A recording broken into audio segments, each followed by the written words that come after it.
processo de falha por fadiga é caracterizado por 3 etapas distintas. No início, tem-se o início da trinca. Então, desenhando aqui a região, uma área de extensão transversal, quer dizer, a região axial aqui de um corpo de prova. Tem-se aqui, por exemplo, o início da trinca, que é formada aqui numa região onde está tendo concentração de tensões. Ocorre, então, a propagação da trinca, até que essa trinca aqui atinja um determinado tamanho crítico e venha a fraturar o corpo de prova. A vida em fadiga, que é o número de ciclos necessários para que a fratura ocorra, vai ser simplesmente a contribuição do início da trinca e da propagação da trinca. Porque a contribuição da fratura vai ser muito pequena, já que ela vai ocorrer de forma muito rápida. Então, a região fraturada, como pode ser visto aqui nessa imagem,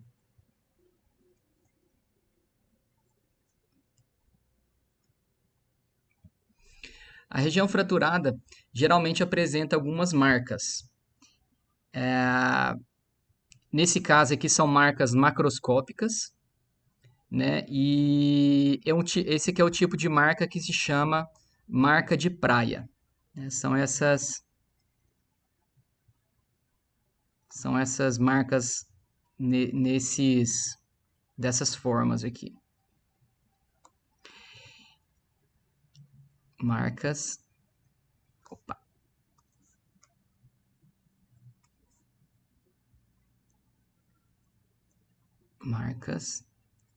de praia. Então, as marcas de praia são semicírculos, como pode se ver aqui, e geralmente esses semicírculos estão centrados no início da região onde aconteceu o início da trinca, né? Como pode ser visto nesse ponto aqui. Elas geralmente são encontradas em equipamentos que operam em turnos. Então, aí cada marca de praia, cada um desses intervalos aqui, representa um período em que o equipamento se manteve em funcionamento, o período que ele funcionou, que ele de fato funcionou. Existem outros tipos de marcas também, que agora podem ser vistas, que são caracterizadas do ponto de vista microscópico.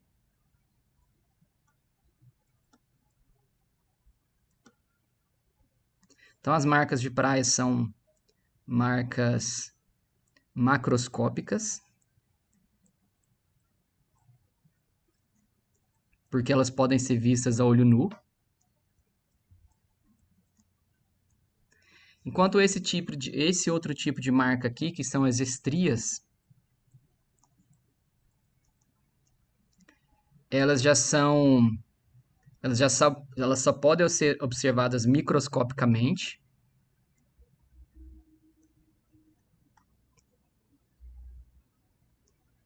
Né? Consequentemente, tem que se utilizar equipamentos. Pode-se ver aqui, por exemplo, que tem essa dimensão aqui é uma dimensão de 1 micrômetro. As estrias geralmente está relacionada com o ciclo de tensão. Então, cada um desses vales aqui, dessas separações entre as estrias, representa um ciclo de tensão e compressão, como já foi mencionado na aula anterior. E aí, consequentemente, como essas estrias aqui são extremamente pequenas, dentro de uma única marca de praia pode existir milhares de estrias. Então, aí a causa da fratura... A causa da fratura pode então ser analisada através da análise das superfícies. A presença de marcas de praia ou de estrias na superfície analisada confirma que a causa da fratura foi de origem cíclica. Só que o contrário não é verdadeiro, porque a ausência de marcas de praia ou de estrias não exclui também a possibilidade de que a causa da fratura tenha sido também por tensões cíclicas. Por exemplo, as fraturas rápidas geralmente não apresentam marcas de praia ou estrias, conforme pode ser visto aqui nessa próxima figura.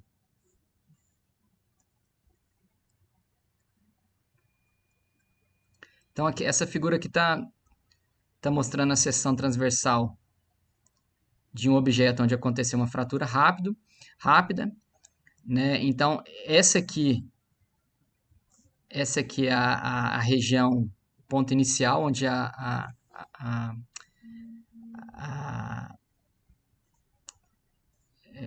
trinca começou a propagar. E então ela se propagou lentamente nessa direção,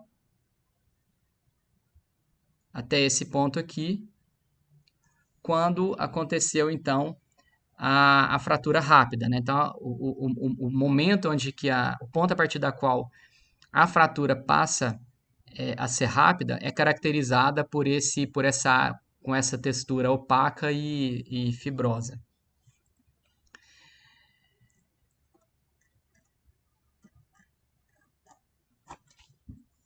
Existem diversos fatores que influenciam a vida em fadiga.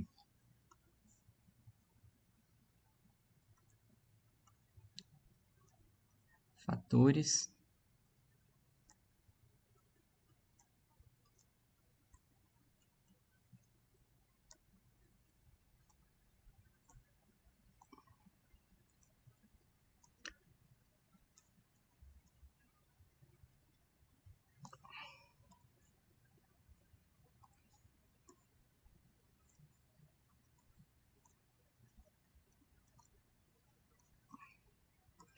Então, existem diversos fatores que influenciam a vida em fadiga. Por exemplo, fatores de superfície, efeitos de superfície.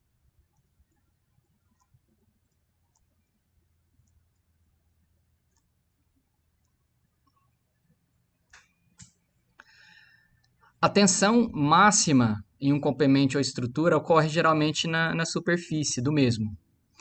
Né? Então, consequentemente, a maioria das trincas que levam à fratura por fadiga se origina na superfície. Então, tratamentos superficiais podem melhorar a resistência à fratura por fadiga. Outro fator importante também, outro efeito importante, são os fatores de design.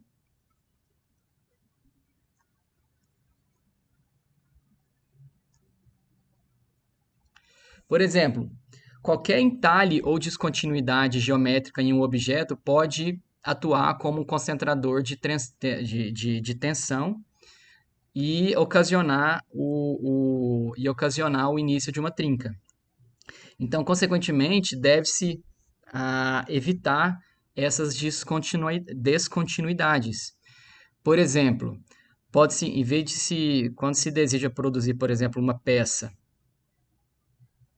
que é necessário ter uma diminuição no diâmetro, uma tubulação, por exemplo, que é necessário diminuir o diâmetro a partir de certo ponto, é melhor você trabalhar com uma forma no qual a diminuição do diâmetro seja descontínua, ou seja, com um raio de curvatura,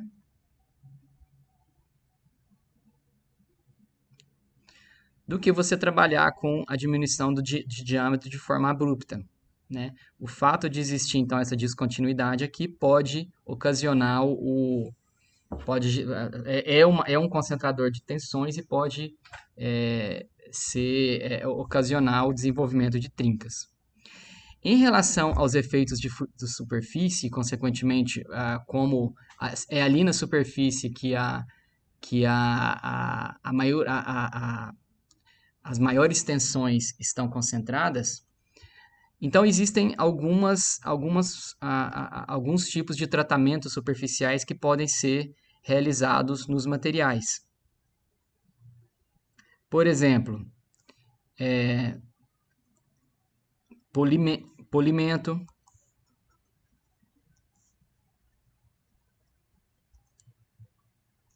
O polimento do material pode diminuir a probabilidade de início de uma trinca. Jateamento.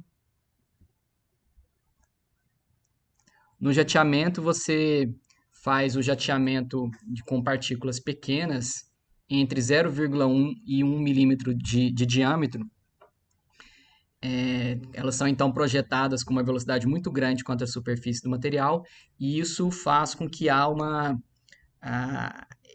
essa velocidade, né, o impacto da partícula contra o material ocasiona numa deformação da superfície que gera então que induz uma tensão de deformação, desculpa, que induz uma tensão de compressão. E aí, consequentemente, essa tensão de compressão que está ali induzida na superfície do material, ela vai anular futuras tensões de tração. E isso vai aumentar a vida em fadiga do material. Um outro tipo de tratamento é o endurecimento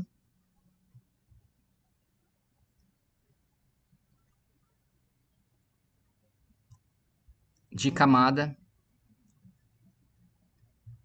superficial.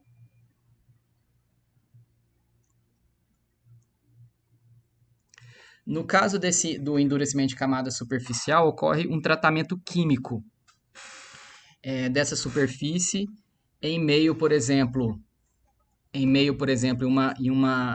meio rico em carbono e nitrogênio. Então, o carbono e o nitrogênio presentes no meio vão difundir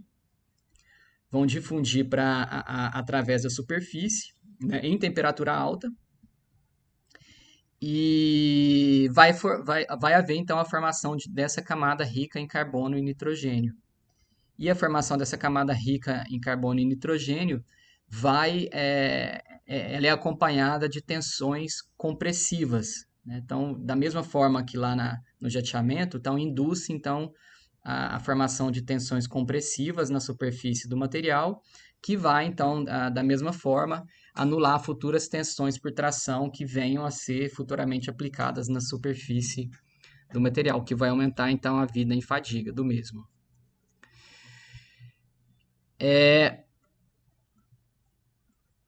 Um outro tipo de efeito que pode levar à fratura de materiais vai ser a fluência.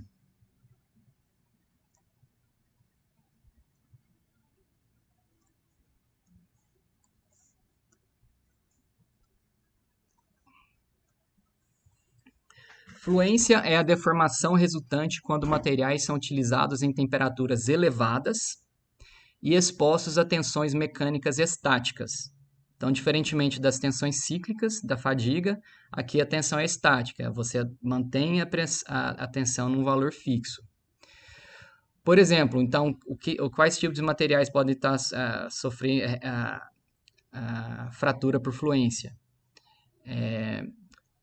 Turbina em motores a jato, geradores de vapor, tubulações de vapor de alta pressão e outros. Nesses tipos de materiais, mas principalmente em metais, a fluência vai se tornar importante quando a temperatura na qual a tensão está sendo aplicada é superior a 40% da temperatura de fusão do metal. Então, geralmente a fluência se torna importante quando você está trabalhando você está aplicando tensões em um meio em que a temperatura está no mínimo igual a 40% da temperatura de fusão do respectivo material. Nessas temperaturas, então, quando aplica-se uma carga constante no material, ocorre inicialmente uma deformação instantânea, conforme vai ser mostrado aqui no gráfico. Então eu vou plotar aqui. Essa aqui é uma curva de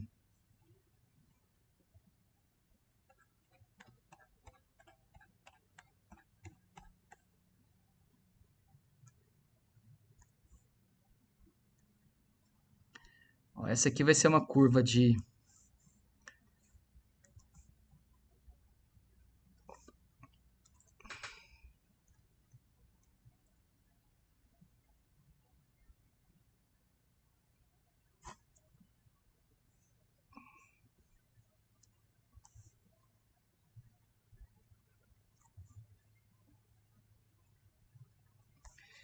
Essa aqui é uma curva de deformação, lembra do epsilon, em função do tempo.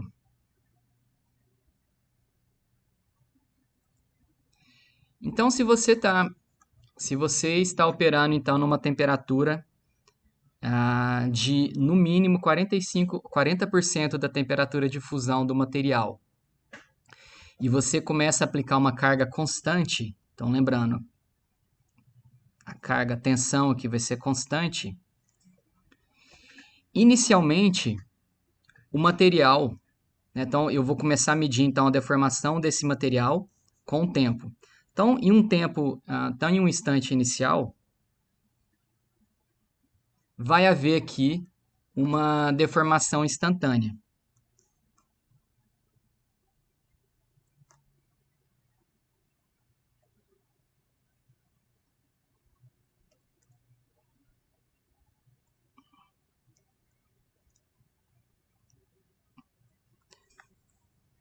Então, vai haver uma deformação instantânea. Após essa deformação instantânea, então vai começar a haver o material começa assim, então, começa a se deformar com uma variação temporal, né? De forma que num primeiro intervalo da curva de deformação,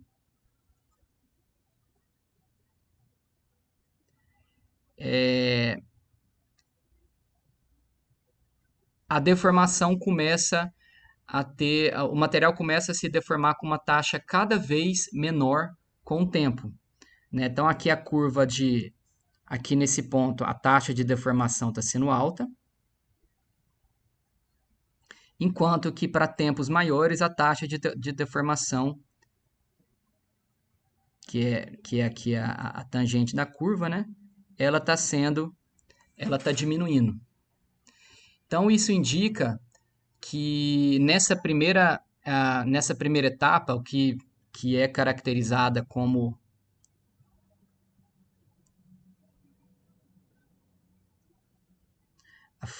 o regime de fluência primária,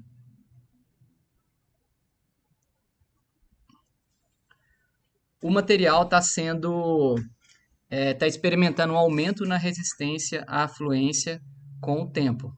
Ou seja, a fluência está se tornando cada vez mais difícil na medida em que o material está sendo tensionado. E aí, então, ele entra em um regime no qual agora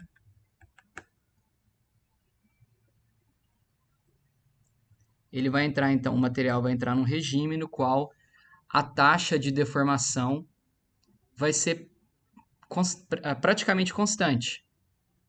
né, ao longo de toda essa faixa aqui. E essa faixa aqui é o que é classificada como a fluência secundária.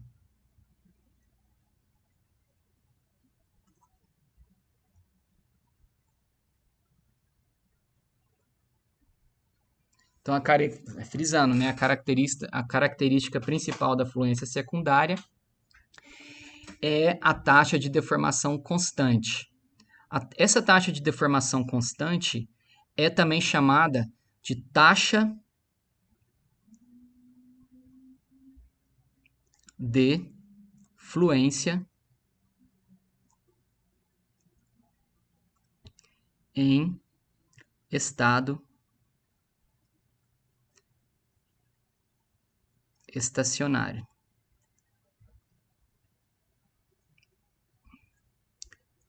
E a variável que representa a taxa de fluência em estado estacionário é o epsilon S. Eu estou colocando um ponto aqui porque isso aqui é uma deformação por tempo. Então, essa aqui é a região, é a região secundária.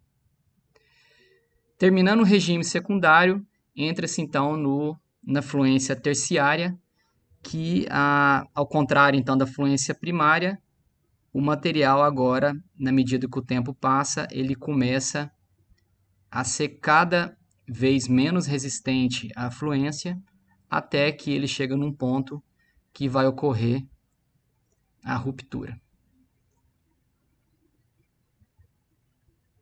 Até que chega num ponto então que vai acontecer a ruptura. Esse regime aqui, a partir desse ponto, é a fluência terciária.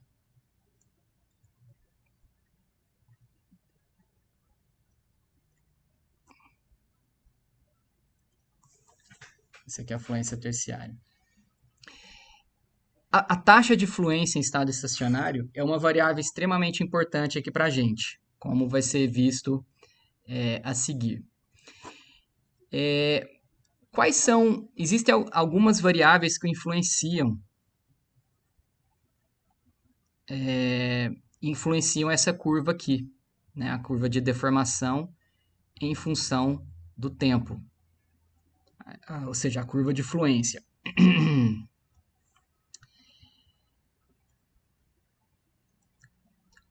Por exemplo,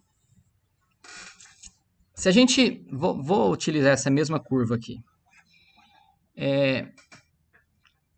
A uma temperatura menor do que 40% da temperatura de fusão,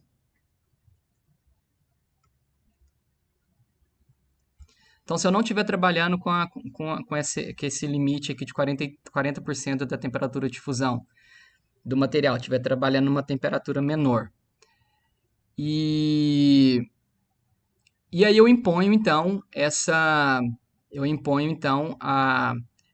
uma tensão fixa.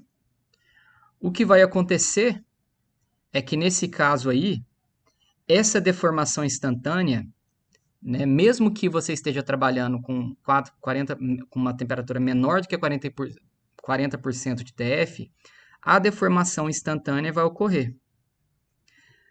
Apesar de que é uma deformação menor do que a deformação obtida quando a temperatura é maior. Então, quanto maior a temperatura, maior vai ser o valor da deformação instantânea. Além disso, o material vai se deformar aqui nessa região primária. O material se deforma na região primária, só que atingindo aqui na região primária, o material passa a ter uma taxa de deformação estacionária nula. Então, esse caso aqui, dessa curva, é o caso no qual a temperatura é menor do que 0,4 vezes a temperatura de fusão do material. Menor do que 0,4 vezes a temperatura de fusão do material. E agora, se eu estiver trabalhando em uma temperatura maior do que a temperatura de fusão do material, mas que eu vá gradualmente aumentando a temperatura. Então, o que vai ocorrer vai ser o seguinte. Então, digamos que eu esteja trabalhando, essa aqui é a curva para uma determinada temperatura, vamos supor que você aumente essa temperatura para uma temperatura um pouco maior. Né? O que vai ocorrer, então, como já dito anteriormente, é que vai existir uma maior deformação instantânea. Vai existir uma maior deformação instantânea. O material passa pela fluência primária. Quando ele entra aqui, então, agora na, na, na fluência secundária, a taxa de fluência em estado estacionário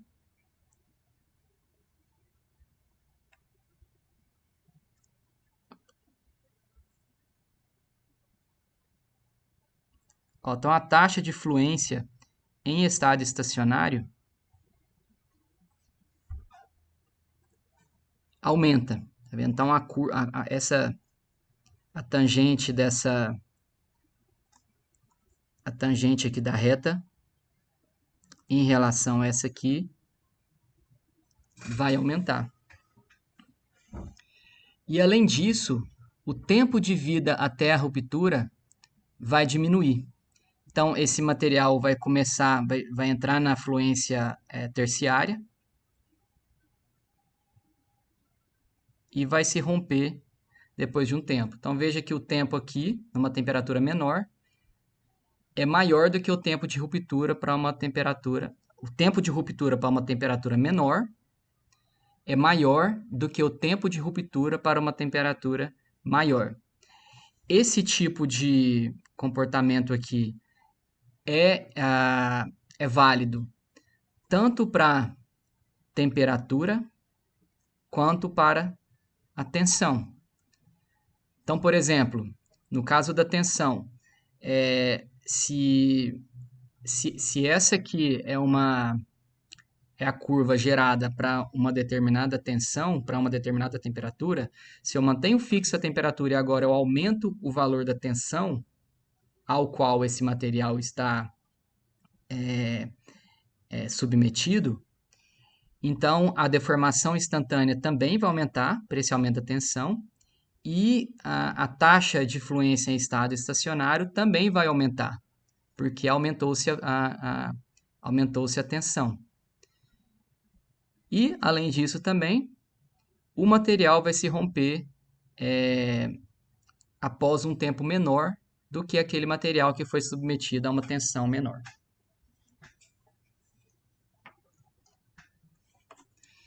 Pode-se plotar o tempo de vida do material até a ruptura em função da tensão aplicada, conforme pode ser visto aqui nessa figura.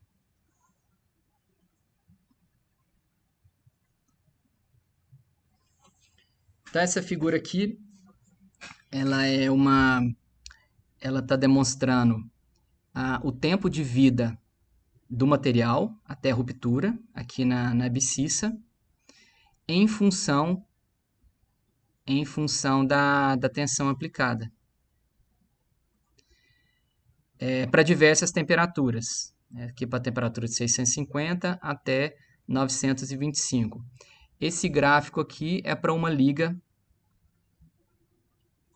S590. Nessa liga S590, você vai... esse material aqui possui cromo, níquel, cobalto, tungstênio, nióbio, molibdênio, manganês, carbono e ferro como constituintes. Então, pode-se perceber aqui que quanto maior a temperatura, por exemplo, se você fixar aqui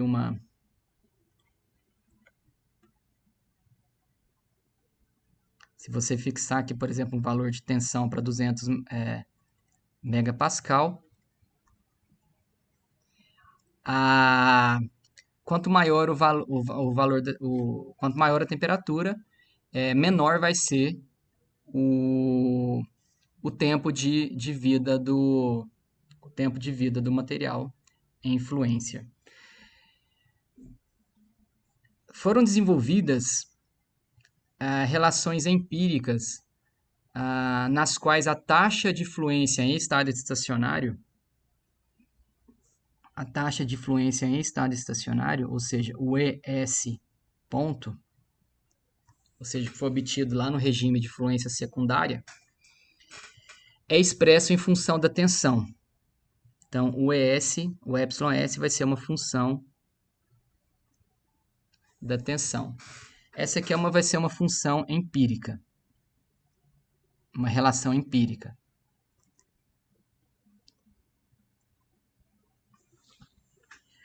Então, a taxa de deformação em estado, ou a taxa de fluência em estado estacionário, que é o ES, vai ser igual a uma variável K1, uma constante K1, que multiplica a tensão elevado a N. Eu posso linearizar isso aqui aplicando logaritmo dos dois lados. Por exemplo, se eu aplicar logaritmo neperiano dos dois lados, eu vou ter que o ln de ES é igual a ln de K1 mais N a ln de ln da tensão.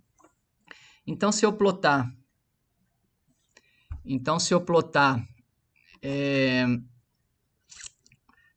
o ln da taxa de deformação,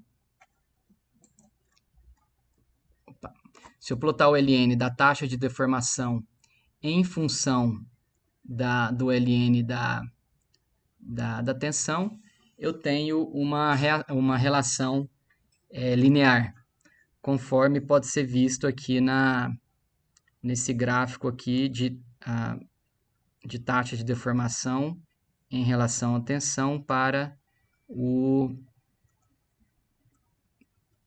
essa mesma liga aí,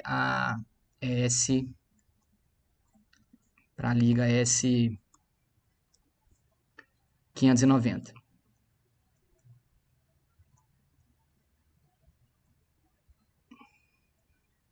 Então, você tem aqui uma região linear e ela passa a ser não linear a partir de um ponto, onde que a curva vai, um outro K e um outro N vai ter que ser obtido.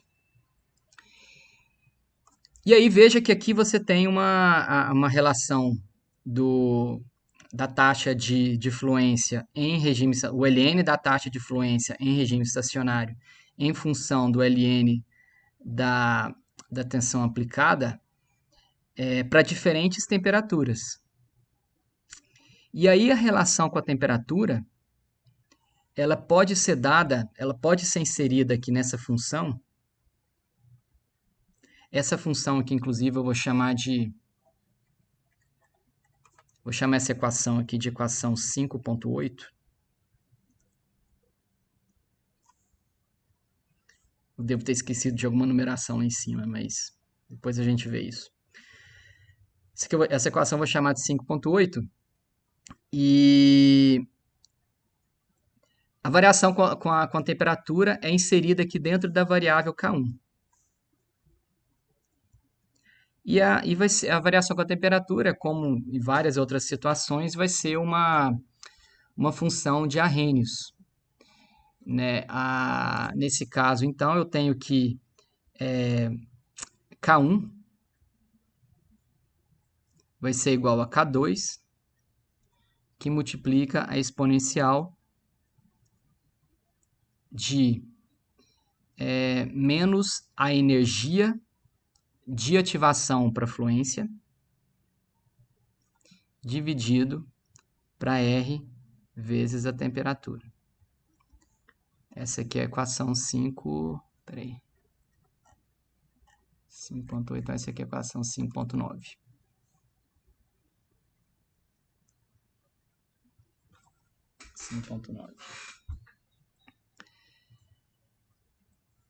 Então, K2 é uma constante e QF é a energia de ativação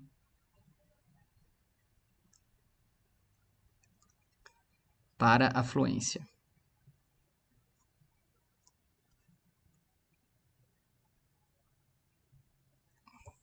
Ativação para a fluência. Então, vamos resolver um exemplo.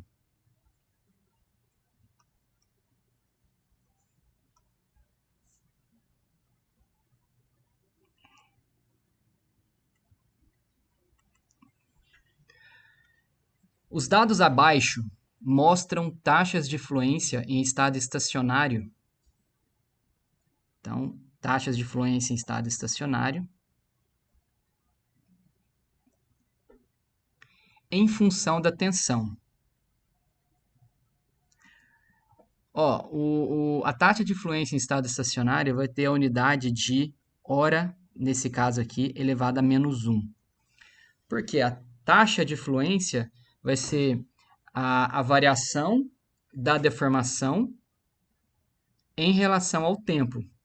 Se o tempo, por exemplo, for dado em horas, a variação da deformação vai ser uma variável adimensional, né? Já que a definição de deformação que foi vista nas aulas anteriores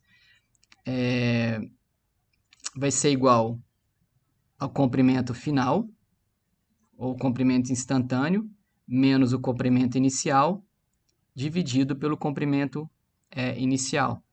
Então, isso aqui vai ser como o numerador e o denominador têm unidades iguais, essa variável, o valor de epsilon é adimensional.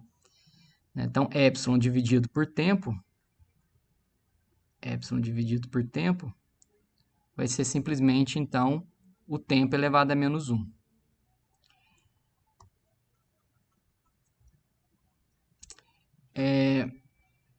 Então, os dados que eu vou passar aqui agora, e a tensão aplicada eu vou colocar na unidade de megapascal, esses dados, então, de taxa de fluência em regime estacionário em função da tensão aplicada foram obtidos para o alumínio. Foram obtidas para o alumínio a 260 graus Celsius. Calcule a taxa de fluência em estado estacionário.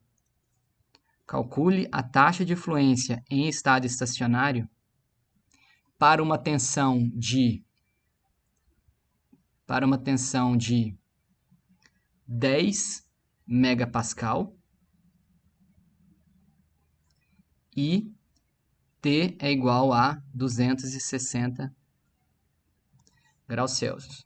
Então, os dados obtidos foram o seguinte: 2 vezes 10 elevado a -4. Para essa tensão aqui, para essa taxa de deformação, eu teria uma tensão de 3 megapascal. E para 25 megapascal, eu tenho aqui a taxa de formação de 3,65. Então, esses são os dados. Como é que eu poderia resolver essa situação? É simplesmente uma questão de... Isso aqui é simplesmente uma questão de regressão. Tem 2 pontos. Eu sei que o Ln de ES é igual a Ln de K1 mais Ln de sigma.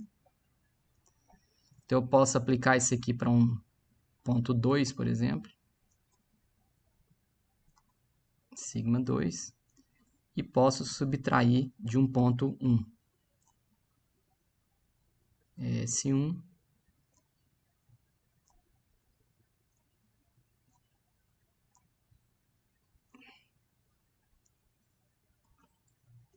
um ponto 1, subtraído um ponto 1 aqui. Aí eu teria o Ln de ES2 dividido por ES1. Isso aqui vai ser igual a N, que multiplica o Ln de sigma 2 dividido para sigma 1.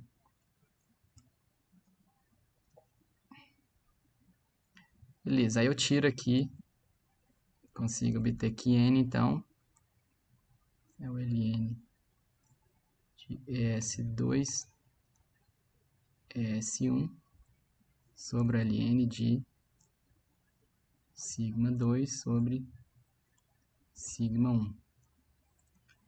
Então, seria o Ln de 2 vezes 10 elevado a menos 4, aliás, o 2 é o 3,65. 3,65 dividido por 2 vezes 10 menos 4. Ln de 25 sobre 3. N vai ser igual a 4,63. Eu posso, então, eu sei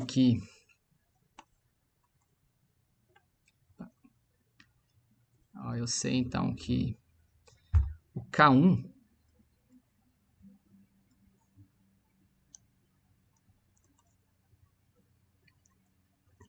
é ES dividido por sigma elevado a N. Sigma elevado a N. Aí eu posso jogar valores de sigma e de epsilon aqui, tanto para o primeiro conjunto quanto para o segundo conjunto. Vou jogar aqui para o segundo conjunto, 3,65 dividido por 25 elevado a 4,63. Aí eu vou ter K1 igual a 1,23 vezes 10 elevado a menos 6. 1,23 vezes 10 elevado a menos 6. Menos 6. E aí você pode até tirar a unidade de K1. Pode até tirar a unidade de K1 aqui. Ó. A unidade de K1 vai ser... Vou colocar aqui do lado. A unidade de K1 vai ser igual à unidade do ES, ou seja, é hora menos 1, dividido pela unidade de sigma, né, que é megapascal,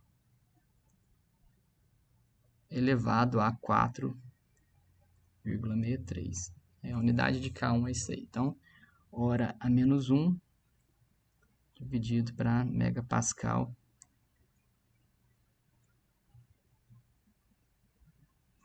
63. Ótimo, então, indo para a resposta, eu estou querendo a taxa de deformação, a taxa de fluência em estado estacionário para sigma igual a 10 e temperatura de 260. Então, consequentemente, meu ES vai ser igual, então, a 1,23 vezes 10 elevado a menos 6, vezes o sigma, que é 10, elevado a 4,63, que é igual a 5,3 vezes 10 elevado a menos 2 hora a menos 1.